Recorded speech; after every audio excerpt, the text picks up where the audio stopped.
Good evening, everyone, and welcome to Thursday Therapy with the Counseling Couple. I am Seneca, and this is Carlos, and we are going to have a great conversation this evening. So, we just celebrated, I like to say celebrate, but we just recognized all of our scholars on Scholarship Sunday here recently. And so, we know that it's July and it's a time where that transition is starting to happen with those that have graduated from high school. So tonight we're going to focus specifically on graduation from high school and that gap in the middle, in between moving on to college. Yeah, and we know that, transitions can be tough for some individuals. For all of us, going from kindergarten to first grade, that's a tough transition. And tonight we're going to speak specifically about that transition from going from high school to college. And a lot of times that leads to a high level of anxiety. It leads to questions of what's going to happen next. Am I prepared? And so tonight's conversation is going to really help, hopefully, to ease some of that anxiety. Right. And so you all don't want to hear from us, though. So we have some experts who are currently in college and a little closer to some age ranges. And so they'll be able to talk to you about kind of what they went through, their thought process, and what's happening now in their lives, because they are pretty spectacular. And then we also have a special treat for you, and we are going to have a friend of mine, Beth Broadnax, and she's going to introduce Urban Zen Interactive Therapy. And if you are not familiar with it, I just will say stay tuned. You'll get some great information, and then you'll be able to do a quick demo of Urban Zen. And again, we like to introduce things that you can do in your time when you are stressed or have some things that you need or that are on your mind. So hopefully you'll be able to take some techniques away from the session this evening. Perfect. So we'll jump right in. And really, I think that the best place to start is to really talk a little bit about what is summer melt. It's a term that a lot of folks aren't very familiar with. Those of us in the college access space, we sort of understand the term, but what it means is it's really a phenomenon where a student that graduates from high school has plans to go to college, but for whatever reason, somewhere between that high school graduation date and then the time they're supposed to enroll and then actually have actually be on campus, something happens where that student doesn't arrive on campus. And so they consider those students those that have melted during the summer, thereby summer melt. And so you may be wondering, how prevalent is summer melt? And the numbers are actually quite interesting. They say somewhere between 10 and 40% of college intending students melt over the summer. And that's pretty significant. And they say those rates are even higher among students of color and students from low and moderate income households where they don't maybe not talk about the college going process as much. And then they also say that it happens a lot to students that may be going to community colleges for whatever reason. And so very high numbers. It's something that is very concerning. And then as we think about COVID, that also plays an impact in terms of how much higher the numbers may look going into this year. So to put a even better spin on defining summer melt, we have a video that we'd like to show. I wanted to say something real quick. Okay. Sorry, I didn't mean to jump. So before the video, I did want to say, because I spent time in the high school space as a high school counselor for many years. And it was really, we knew that it would happen. And it was hard because once a student graduates, we don't track them as much, or we don't have as much contact with them. And so as soon as they left, it was kind of like, oh no, what's going to happen, or what are they doing, or how are they going to go about doing things? And so this is something that's really on the minds of many people that are not only in college access, but that are school counselors and principals and all of those that are working with students to help them get to that finish line. So I just wanted to throw that in there. No, that's a great ad. That's a great ad. This video that we're going to show, again, it'll give a picture of what summer melt is. But keep in mind, this particular video, it references a high school in San Diego, California. And it gives some statistics about that particular school and about their graduating class. So, Mike, if you wouldn't mind showing the video on summer melt at the San Diego school. 88% of Spokane Public Schools graduating seniors were expecting to go to a technical, 2-year or 4-year college. But 414 students didn't make it to their 2-year community college, 119 students didn't make it to their 4-year college, and 24 students didn't arrive at their technical schools. Why does this happen? Summer melt. Researchers describe it as the phenomenon when students want to go to a technical 2-year or 4-year college, but don't end up there when school starts in the fall. Maybe you've done the hard work already, passing classes, taking an SAT, saving money, applying for scholarships, even completing the FAFSA, and you may think you're done. So why can't you just go to your school next fall? Each technical 2-year or 4-year school still requires more from you and your family. Financial aid paperwork, placement testing, enrollment deposit, residence dorm application, final high school transcript, and more. Getting close to graduation is exciting and senioritis happens, but now's the time to make sure you complete all your remaining steps for your next school or program. Don't want to be one of the seniors that melt this summer? Talk to your school counselor. They'll help you find your school's summer melt counselor, who will be available all summer to help you finish your remaining steps. We're proud of how far you've come. Finish strong and move on to your next dream. Grammarly does more than... Yeah, so that video, thank you, Mike, for playing the video. It really talks about how there are a lot of steps that a student has to take after deciding, okay, I've graduated, I want to go to college. There's a lot of steps before they get onto that campus. And if you miss any one of those steps, it can throw you into a tailspin. And that's one of the reasons that students end up melting off, because there's a lot of steps in between. Another reason is students may get distracted because they're still at home and maybe around some friends that are just maybe some bad influences.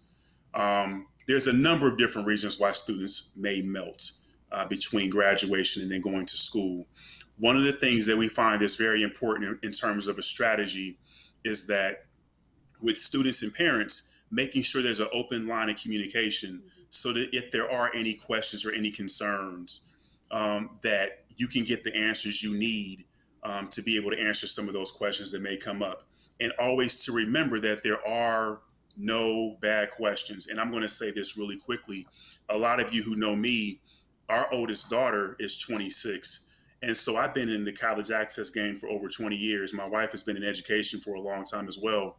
And when Tierra went to college, we were confused. There were steps that we had been teaching students for years about, but when we went through it ourselves, it was very confusing. So again, there are no bad questions. And so as you get stuck, as things come up, there are resources that are available to get those questions answered. And one of those resources is if you go to ohiohighered.org, that's the website for the Department of Higher Education.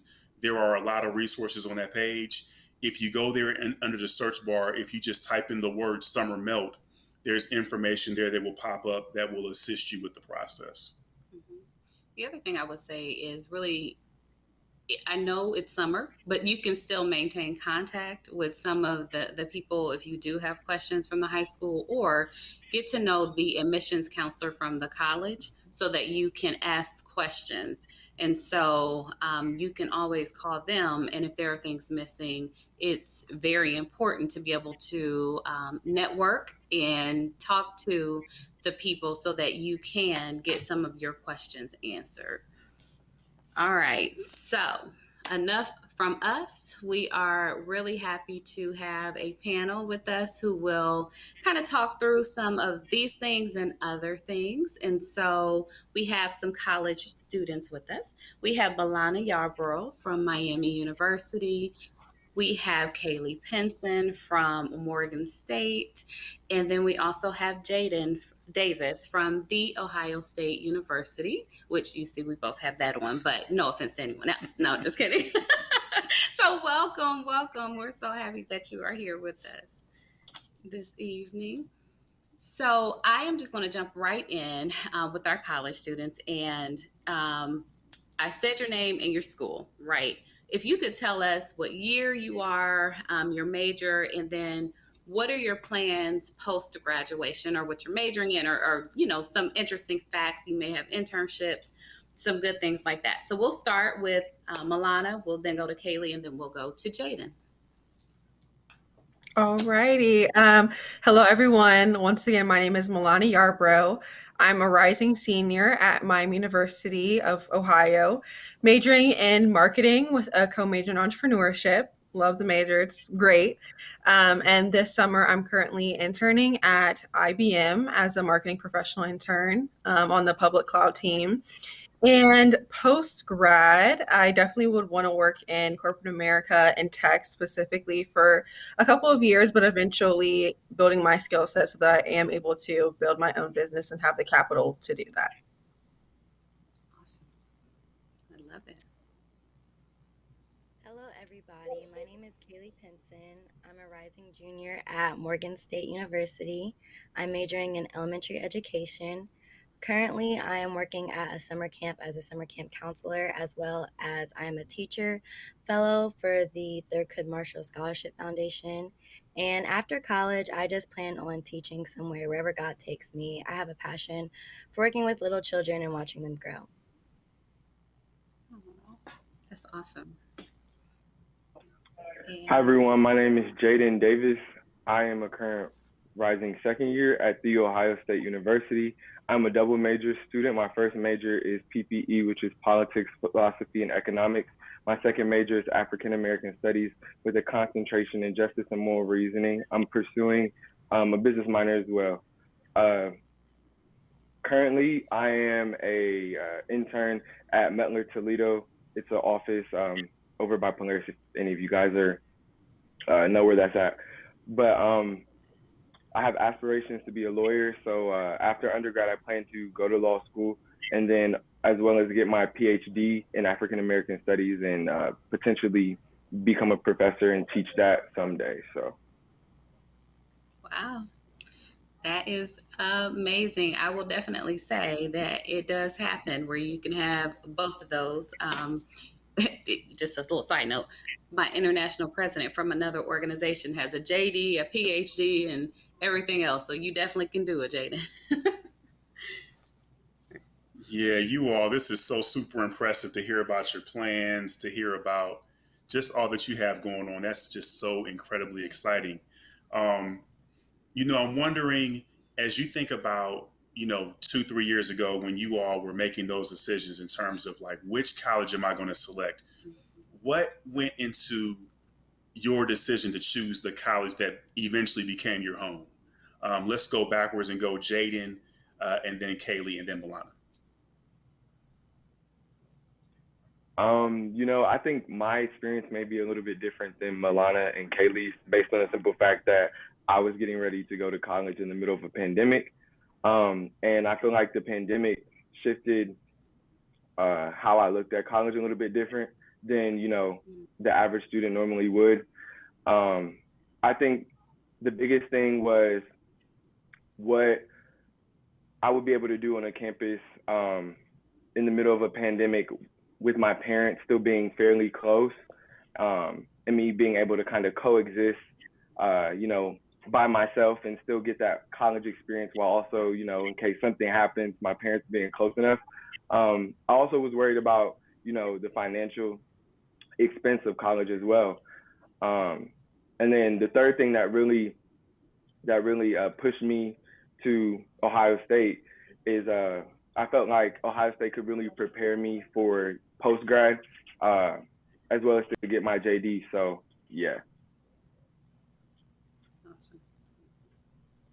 Thank you. Um, Fantastic. for me, it was one of the reasons was financial wise. Morgan State was the first school to accept me, as well the first school to offer me a scholarship. And so I knew in my head that I wanted to attend an HBCU, but I had a different HBCU in mind. But as it got closer to decision making time, it really just came down to the cost of everything. And I had to take into consideration the scholarships I had from the different schools, as well as where I felt truly at home. I knew I wanted to be out of Ohio, but not too far from Ohio. So I needed to find that home away from home. And Morgan State definitely felt like that. As soon as I walked on campus, it was very much of a family atmosphere. And I have not yet once not felt like I wasn't at home when I was at Morgan State. Even through the pandemic, professors, administrators, everybody really kept that family energy up. And that's what I really like about Morgan. So, I guess that leaves me. I'll be honest, Miami University was not my first choice. I definitely wanted to go out of state. I thought I was going to be somewhere in the middle of nowhere at like IU. But ultimately, it came down for a couple of reasons, which were just growth and opportunity.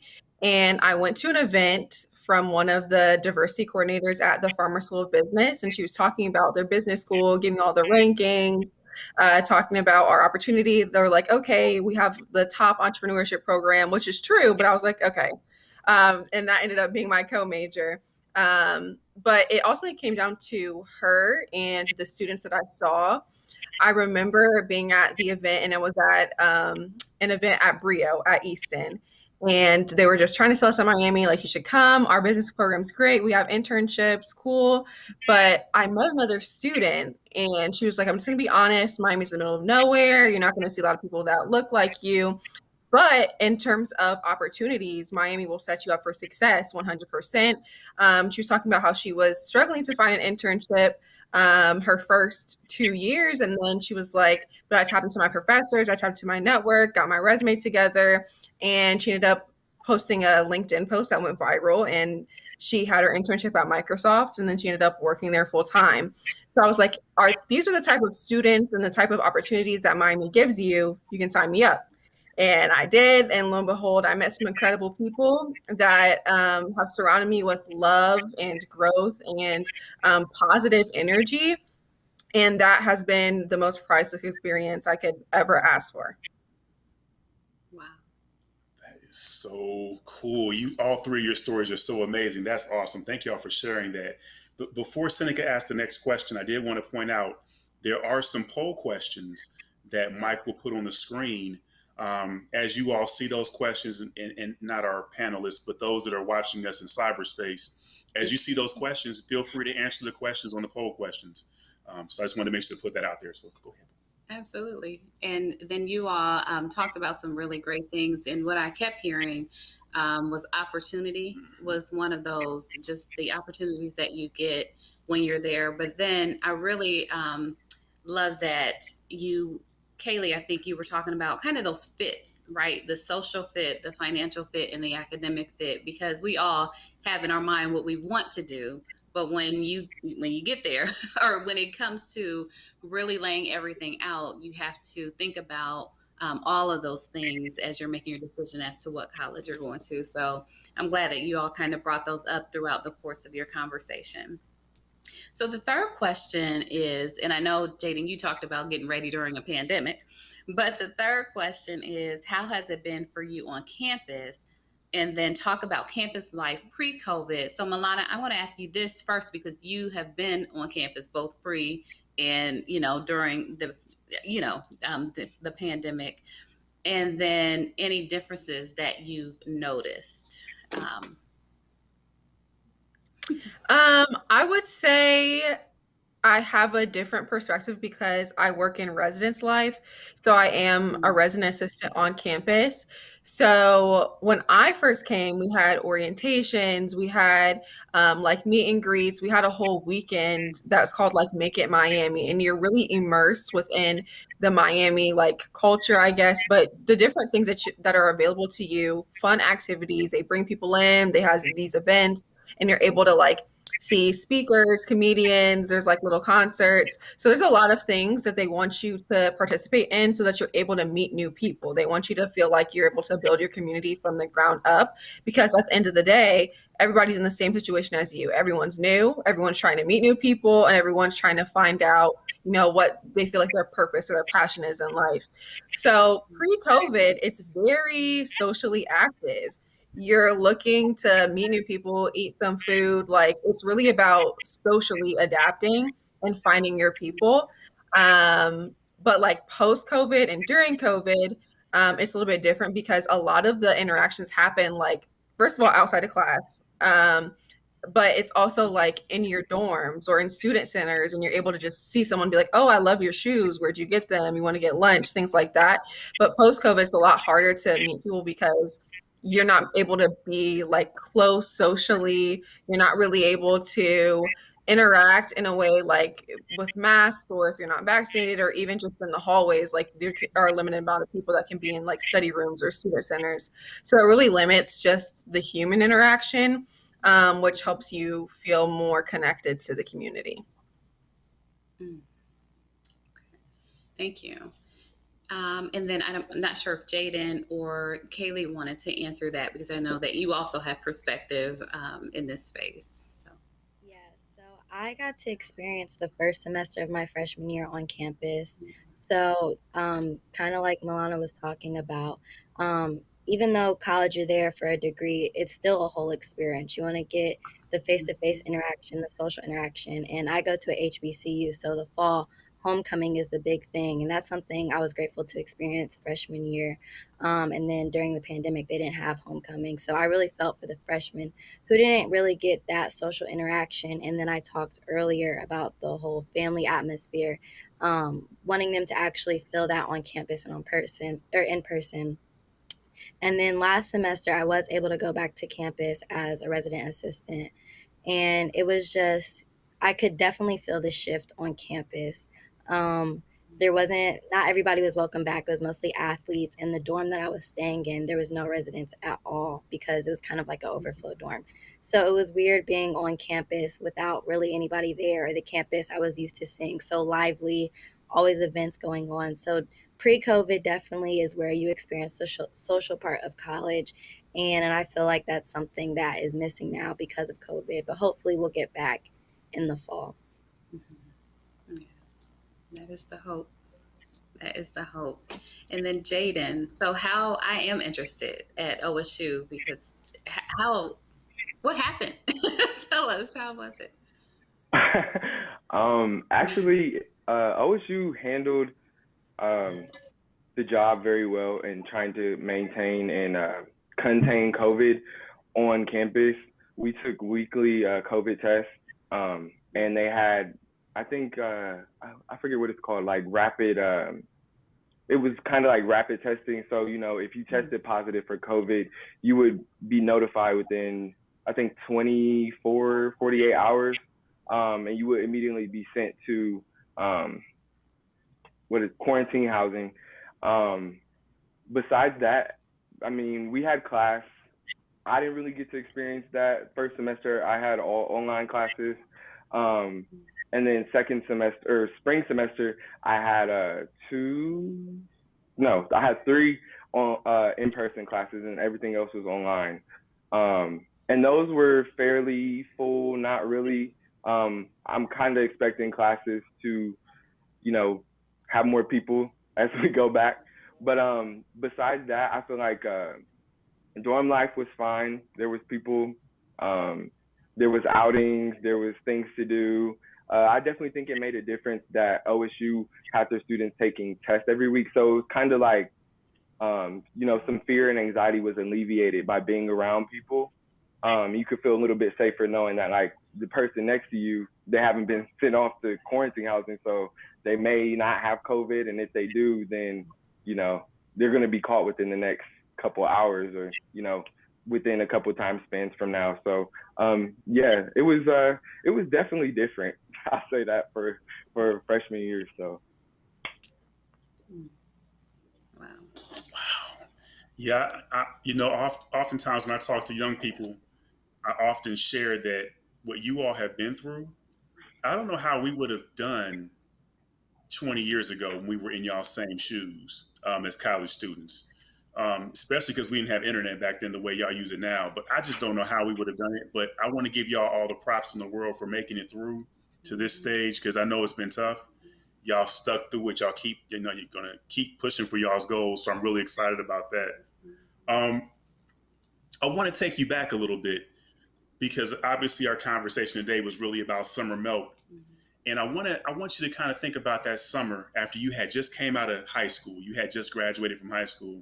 I think two of you were Gahanna students. So, you're coming out of high school. You just finished up. What were some of those barriers that maybe could have kept you from going to college?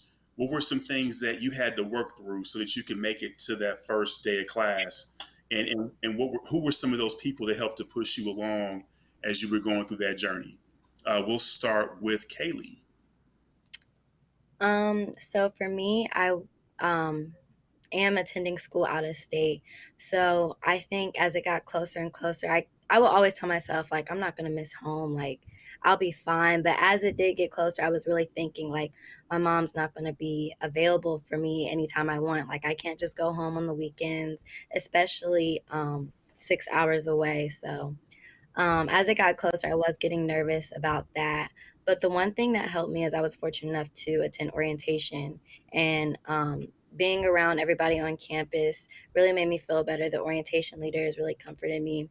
And then also my family still encouraging me to go, because even though I was going to be far away, the ultimate goal was to succeed in college. So my family still reassuring me that everything is going to be okay, not putting fear in me being so far away from home. So yeah.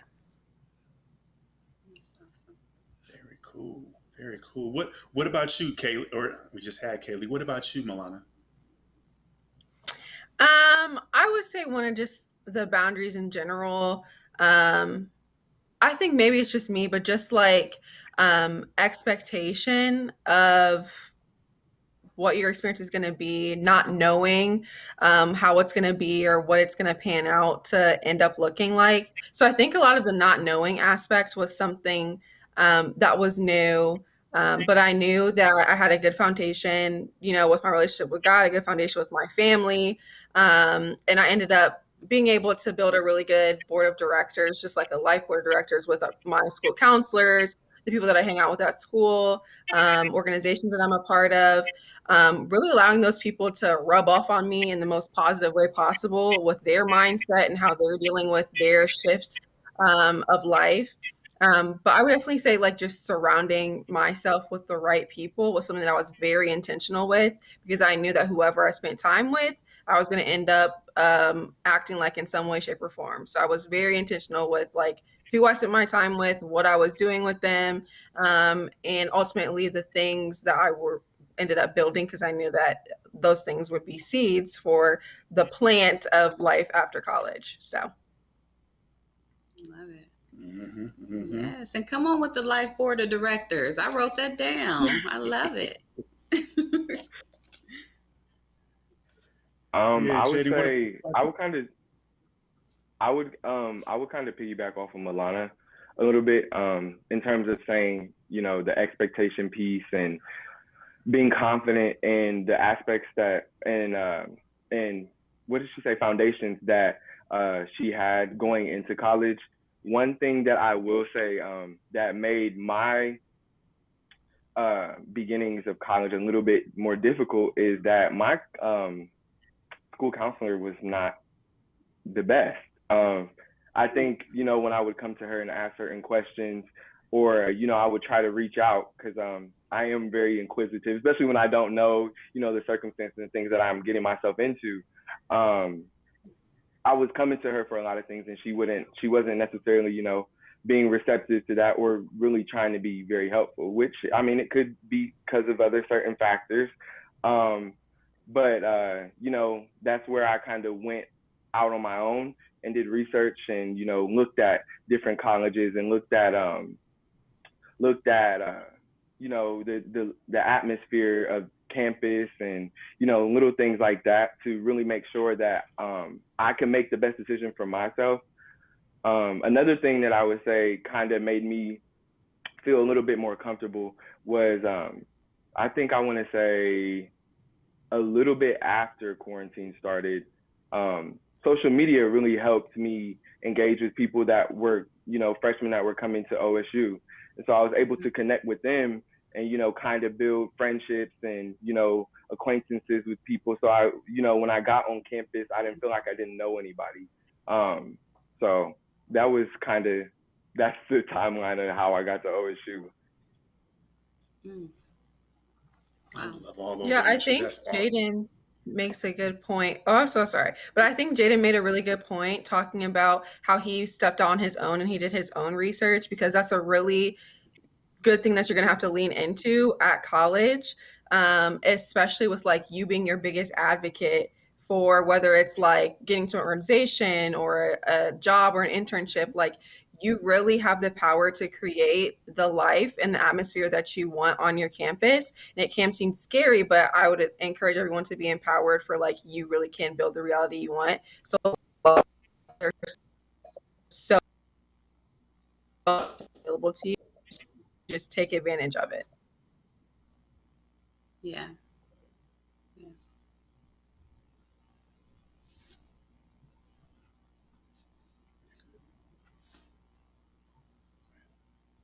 I understand everything that you were saying, and I'm thankful that you all just had such great perspective with that. And really, I loved the intentionality behind the things that you were doing. And if there's any message that students or parents that have young people that are in this process should take away, is that intentionality, intentional with your time, who you're around, with what you're doing, with making connections, because we cannot get through this thing alone, regardless of how we feel. And so all of you brought up some really great points as it related to those pieces. So thank you for that. And then Jaiden, you also brought up a great point, because while we want to say there are great counselors and go to them, there are some that may not be as great. And so you were able to navigate around that and seek out other opportunities to help yourself to get where you needed to be. And so it's also important to be resilient and not give up when you're not getting the answers you want from this particular person. So I do applaud you for that, even though it was probably very frustrating at times when you were going through it. So I am taking you back to before you went to high school, and if you were, or excuse me, to college, and if you were your 12th grade self, what would you tell your 12th grade self? What advice would you give yourself as you were preparing to go to college? I think And okay. Yes, I would Kaylee, say you've been for going me, time. I think the biggest one for me is don't compare your journey to anybody else's. Because I know going into college, I had a lot of people to look up to who went to college, and I know how successful they were and how they got to that point and everything like that. So I felt like everything that I do, I had to mirror that. But nobody's journey is ever the same. There's going to be struggles that you face, um, different bumps in the road, and it's really all about your resilience and how you overcome that. And at the end of the day, you know what your goals are that you set for yourself. And so the journey, how you get to it, is going to be, excuse me, is going to be your way and not anybody else's way. Yes. Yes. That is so important. Yes. I think that was a great point, actually, Kaylee. And I'm gonna piggyback off of what you said. I also think more so going into college, and I'm gonna say this personally for myself, but I kind of set expectations for myself, and I guess like expectations aren't all a bad thing, but college and high school are two different things, and you can't necessarily expect college. You can't expect college, or I'll use an analogy. You can't expect college Jaiden and high school Jaiden to be the same, because it's two different levels and two different playing fields. And so for me, going into college, I was kind of like, okay, I want a 4.0. I want this. I want that. I want to do this. I want to do that. And, you know, as Kaylee was saying, don't compare your journey to anyone else's. And just based on the simple fact that there's different bumps and there's different hiccups along the road and your personal story that you have. And so for me, I was like, okay, I'm going to try to get a 4.0. I'm going to try to get this.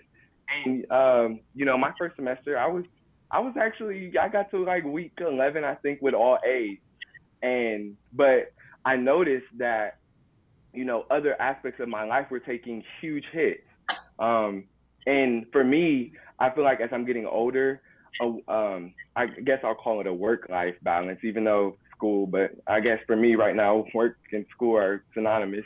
But for me, it's become more important and imperative that I can have a work-life balance. So I don't necessarily want to stay up, you know, till 10 or 11 every night doing homework and then get right back up at 7 and keep doing the same thing. And so I kind of molded my thinking and, you know, kind of gave my mental health a break in the sense that, you know, I need to be more lenient towards myself. And it's okay to still set boundaries and set expectations for yourself, but I feel like setting them within reason is something that people miss a lot when going to college. And that's definitely something that I had to learn, you know, my first year. So. Mm-hmm. Mm-hmm. I think you made some really good points.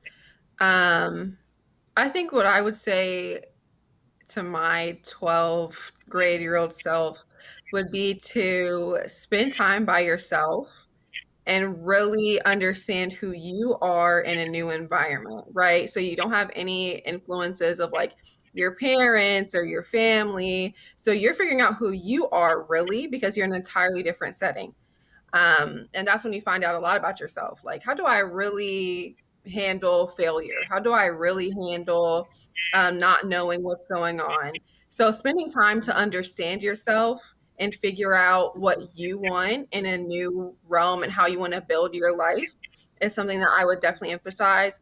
But also, like, constantly giving yourself grace and loving on yourself because this is a learning stage and you can only learn from you know, your mistakes and your successes, but really giving yourself grace and thinking about how am I talking to myself during this time, right? I saw this thing that was talking about like if a plant can grow from positive words and positive affirmations, just think about how much you could grow from talking to yourself in a positive way. So I was trying to think about what am I consuming? What am I feeding myself? What am I watching? Who am I, you know, spending time with, like I said before, but like constantly giving myself grace, but challenging myself and pushing myself in this new phase of life. I love all those answers. Spot on responses. I mean, you know, in this work that we do, one of the things that we know is a lot of students that drop out, it's not necessarily the academics.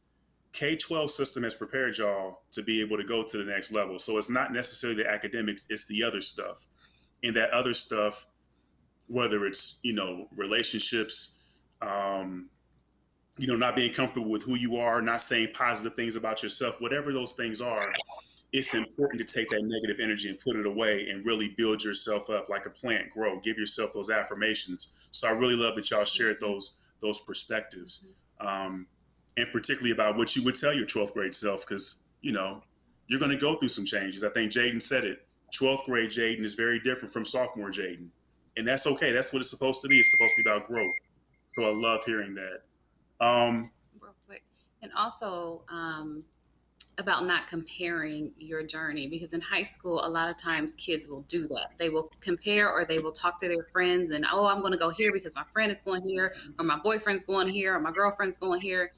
And you cannot base your decisions on what your friends are doing, right? And so you all just hit the nail on the head talking about really spending time and understanding yourself and really trying to figure out what you like. And I know that's a process that continues throughout college, but I'm grateful that you said that you would tell your 12th grade self to do that.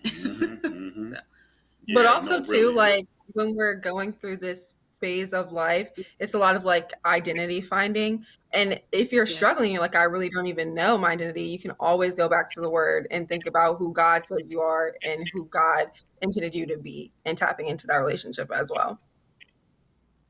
Yes. Yes. Thank you for pointing that out, Milana. That's the best concrete, the best. Yeah, always going back to that, because when people tell you one thing, you can go to God and tell you what the truth is. So very glad you shared that.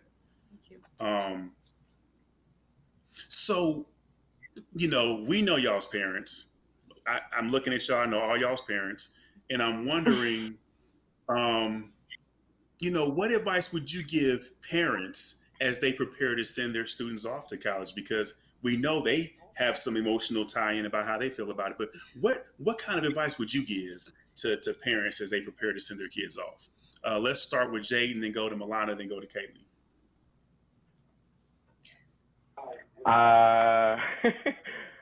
See, I think that's a little hard. I feel like my mom did a really good job in the college process. And I honestly think that she took a step back and really kind of let me navigate it for myself. And within that, I kind of found, my identity and found who I am and certain things that, I'm able to do, and then certain things that I know, hey, I need to work on. And so one thing that I would say, and, the rest of the panelists, they can disagree, but I think one thing that parents can do, especially leading up to going to college, is taking a step back and kind of being able to let kids grow and learn who they are,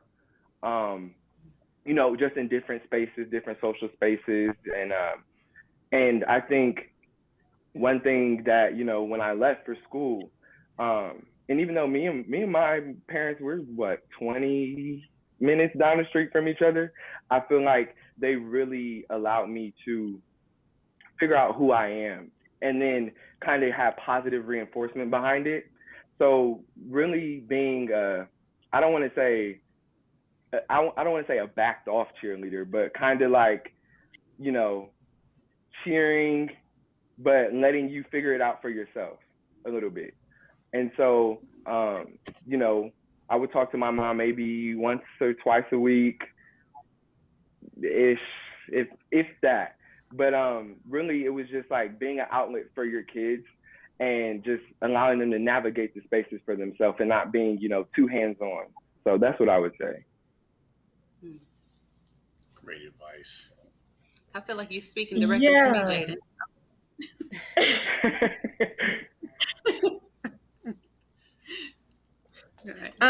I think for me, I definitely would echo what Jaiden said. I think it's imperative that you let your child figure out who they are in a new setting and letting them, fall and get back up.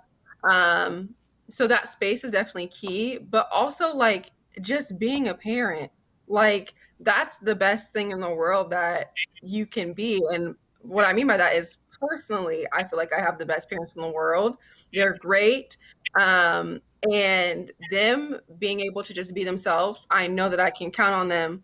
I know that they're going to be stable. I know I'm going to get sound advice. So them just being a good foundation and like a rock is something that I'm able to count on and depend on when I'm in this new setting. So as long as I know that there's a little rock that I can put on if something happens and they're going to be there, like I'm cool and that space is necessary. So just having them to go back to is something that I really appreciate. And I feel so blessed to have the parents that I have. Sorry, I'm spoiled, but very so. Well, they are mighty great.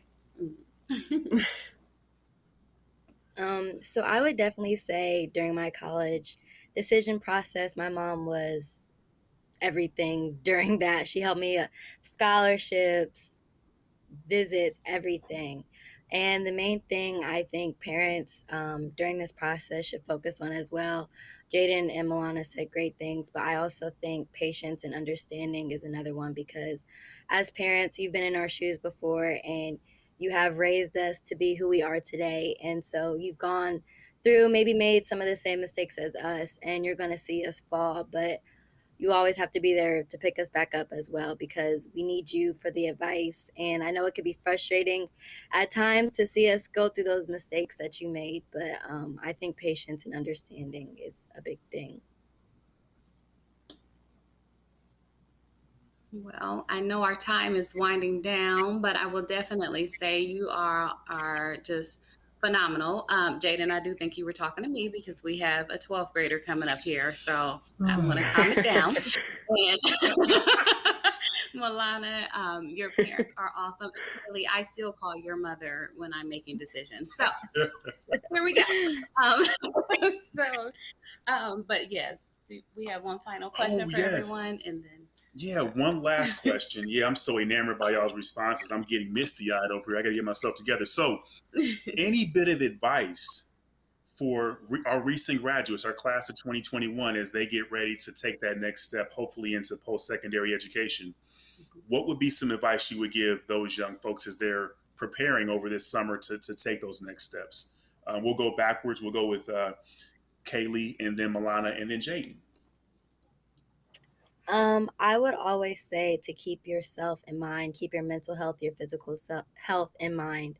Because with college, you're going to get busy. There's going to be organizations, class, events to go to, but you can't function in that kind of setting if you aren't keeping your mental health in check. So whether that be 30 minutes to an hour each day, journaling, just laying down, doing something that's going to benefit you, because in college you're trying to impress all these other people, but at the end of the day you're the one that's there getting the degree and you're there for yourself. So you need to always remember to keep all your health in mind.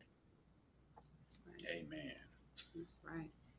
Yeah, I would definitely echo what Kaylee said into figuring out, what looks best for you for your mental health. And I think that's a good segue to what I would say, which is figuring out what's valuable to you and your values and really root yourself in those values. Because if you stand for nothing, you'll fall for any and everything. So making sure that you have that foundation, I've been saying that this whole time, but really like making sure that you're rooted in God and your values, so that when things come and go, you know that you won't be blown along with it. But also like challenging yourselves and pushing yourself. I think that those are all really great things, and have fun. This is the time of your life right now. You're young, you can do whatever you want. Go ahead and do it, live your life. How do I follow up? I think Kaylee and Milana kind of hit that on the nail. I think, see, they both say really good things. I think I would piggyback on both really. For me personally, speaking to a recent graduate, I would say, prioritizing yourself.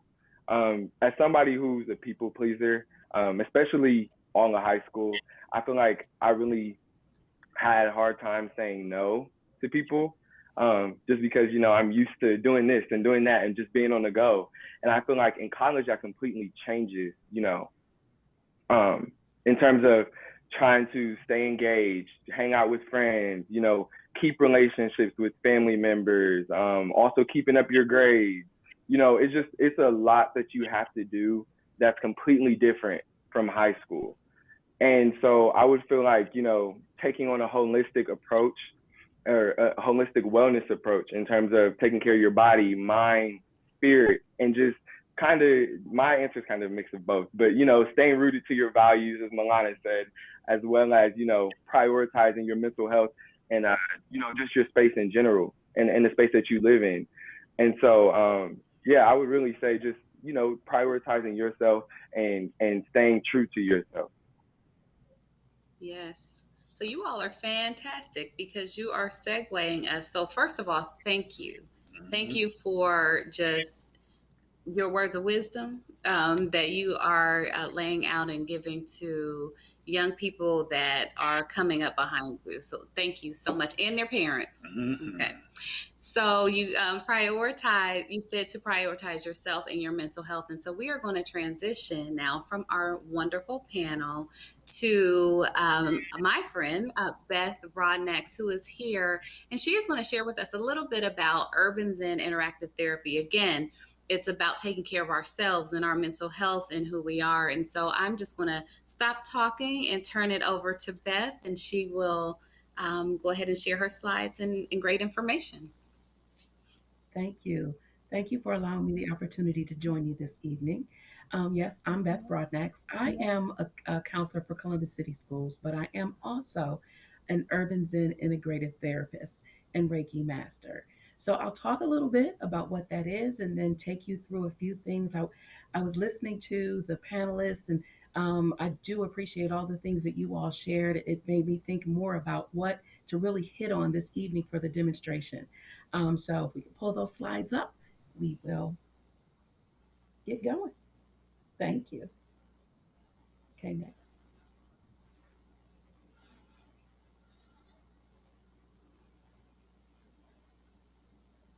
This quote right here is one that I really, I use it all of the time because it is absolutely of utmost importance that when our bodies say we need a break, that we honor ourselves by doing just that.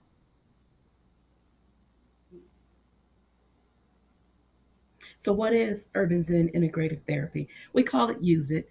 And I will not read every slide to you, but it's important to note that what it is it's a collection of modalities that we layer together so that we can address those daily stressors of those things that are listed right there on that slide. If we're feeling any of those, whether it's pain, anxiety, etc., it's very difficult for us to be able to get through the day to day things that we need to be able to do. The modalities that I'm talking about include restorative yoga poses, breath and body awareness. We do gentle yoga movements, mindful movements. We use essential oils and Reiki. And what Reiki is really, it's best summed up as just a series of gentle touches from head to toe that really can kind of activate the natural healing process. So we put all that together and we have Urban Zen Integrated Therapy. These are some of the benefits of Use It. And again, I won't read the slide, but one thing I really want to point out is that any of the modalities that I just mentioned can be used at any time during any part of your day. So we can put them all together and have an hour class, or we can do just a few and just do something in 5 or 10 minutes. So it doesn't require any type of experience, just offering a few things that you can learn, keep in your little tool belt, and pull out when those day to day stressors begin to try to take over. One thing that I like to say is that it really does help to restore and reset our brain, our heart, and our bodies because we operate from two different nervous systems. We've got the parasympathetic nervous system that's responsible for rest and digestion. We want that to be regular all the time. But that allows for the body to undo any of the work of the sympathetic nervous system. So that's when we're really high stressed and we go into that fight or flight mode. We don't want to stay there. We know stress comes with life, but we just don't want to stay there. And if we have the things that we can use to bring that down and restore and reset the way we need to, we can go on with what we call our normal routine each day. The other thing this is just something that's always been interesting to me. The largest cranial nerve in our body is called the vagus nerve. And if you look at that first paragraph, you'll see all of the things that the vagus nerve is responsible for. So when it's out of whack, then we don't get the opportunity to breathe well. We can't get those deep inhales and great exhales. Blood pressure might go up. Heart rate might start to really increase. And so what is the way that we can get that cranial nerve, that vagus nerve, I'm sorry, to get back to where we need it to be? All those modalities that I mentioned that are part of Use It. And that's right there on those bulleted points there. Each of those things that we do, again, we might need them all sometimes. Sometimes we might need just one or two. But the idea of being able to get ourselves back into a normal routine so that we can think clearly, concentrate, respond appropriately, get a good night's rest. All of those things are necessary for our physical and mental well being. So, today I will do just a demonstration and focus on the areas of anxiety and exhaustion. And what I'd like to do is to be able to show you, I'll talk a little bit about grounding, a little breath and body awareness, a quick little something to show you how you could do a restorative pose, and do something where I'm going to concentrate on what people call technique. We spend a lot of time in front of the computers these days, right? Or we're on our phones, I mean, something technology. And so a lot of things can really become affected right from this area on up. So we'll do a few mindful movements in that area that hopefully you will find to be helpful from here on out. And there are no rules, just those things there. Just allow yourself to try something new, right? Be present in the moment and participate without any judgment, listening to your body the whole time. So all we'll need for tonight is a pillow, a chair, and a blanket. So I'm already on my chair. I've got my pillow and my blanket here next to me, so I will show you.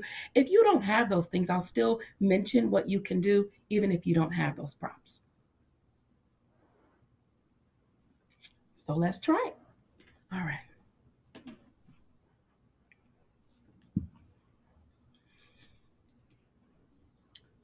Even if you're in the middle of getting ready to do, let's say, a presentation, I'm thinking about our college students here, we begin to feel nervous. So the idea of being able to ground yourselves, it can be what you're doing as you're saying your prayer. But one thing that's important, one thing that you can always do is remind yourself to feel your feet. So press your feet into the floor and relax. Press again. Relax. Press one more time. And now relax. Allowing your hands just to rest gently on your thighs or your knees. Notice 3 things you can see or hear.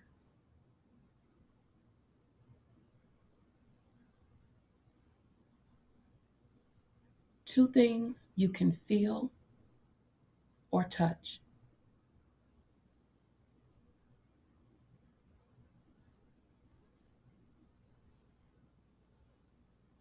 And just say to yourself one word that describes how you feel right now.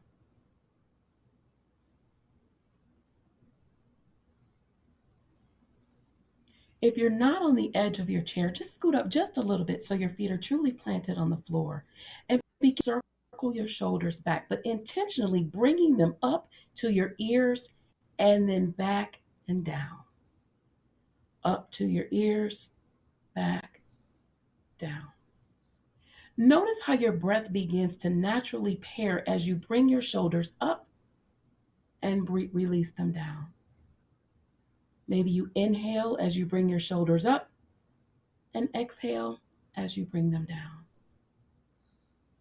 Continuing with this movement, allow yourself to just gently move your head looking to your left, still bringing your shoulders up and down. Feel the stretch in the front of your neck. And now, face forward again. Allow yourself to stop, relax, and notice what you feel. Bringing your shoulders now up the other way. So up and coming up forward and back. So up, still up to your ears, and back. And while moving in this way, allowing yourself to gently move your head to the right. Feeling that stretch in the neck and that gentle movement in the shoulder. Come back to front and relax.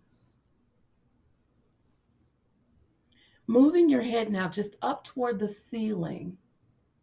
Without moving your head, allow your eyes just to track to the right as far as your eyes say is comfortable. Then to the left, move your eyes up. Now move them down. Move your eyes to the right again, to the left, up, then down. Allow your head now to come back to center and notice what you feel. Bringing your head back again, but as far back as your head says is okay. But now, when you're with your head that way, close your teeth together. Now release. Close your teeth together. Now let them drop. Close your teeth together and feel that stretch right there ever so slightly in the front of your neck. Now let them drop and bring your head back to a centered position. Those are just a few things that you can easily do. No one has to even know what you're doing. One last one for tech neck is to simply pull your head back, almost to accentuate your chin here at the back. And now bring it back up. Pull it back. Back up, front. Back one more time. And relax. A very quick something you can do as far as restorative poses go. If you have a blanket, you can simply have it folded in half. And before you sit down in your seat, just pull it in front of you like so. When you sit down, tuck one end under one thigh and the other end under the other. It's almost like you're swaddling yourself. Swaddling is just a feeling of comfort. So yourself like so. If you have a pillow, you can bring your pillow right here in front of you, because what we will do then is we will round our shoulders and come up leaning into the pillow. So again, this is another something that really relieves some of that stress that we feel in our backs and along our necks. And you can simply rub your hands together like this, creating some heat and warmth. Put it right along the sides of your head. And just paying close attention to where your body is in your space. Noticing where your bottom touches the chair, your feet on the floor, and all the sensations in your body as you rest in your space.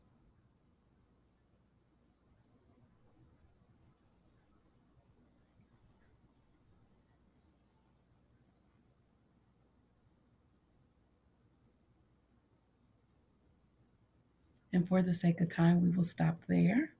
Just wanted to demonstrate just a few things that you can do so that, again, if you're looking for that ability to rest for just a moment, to relieve some feelings of anxiety, those are just a couple of things that you can pull out and do right there in the moment to get yourself back into that recharged space that our bodies always want to be in.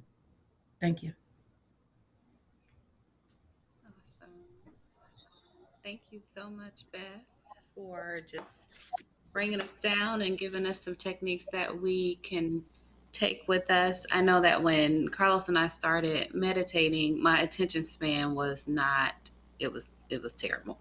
But now we are able to be present in the space a lot longer. And so it definitely takes time.